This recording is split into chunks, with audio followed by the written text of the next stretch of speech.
Hi friends, Kadamba ವಾಹಿನಿ ನೋಡ್ತಿರೋ ಎಲ್ಲ ವೀಕ್ಷಕರಿಗೂ ನನ್ನ ನಮಸ್ಕಾರಗಳು. ನಾನು ನಿಮ್ಮ ಪ್ರೀತಿಯ ಜಾನು. ಫ್ರೆಂಡ್ಸ್, ಸುಲಭವಾಗಿ ಚಿತ್ರ ಬಿಡಿಸೋದು ಹೇಗೆ ಅಂತ ನೀವು ತಿಳ್ಕೊಬೇಕಾ?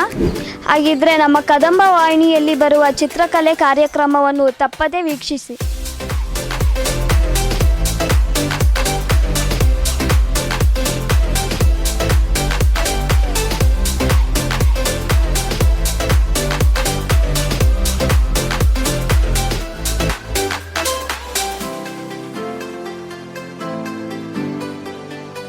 ಸಬ್ಸ್ಕ್ರೈಬ್ ಮಾಡಿ ಕದಂಬ ವಾಹಿನಿ ಯೂಟ್ಯೂಬ್ ಚಾನಲನ್ನು.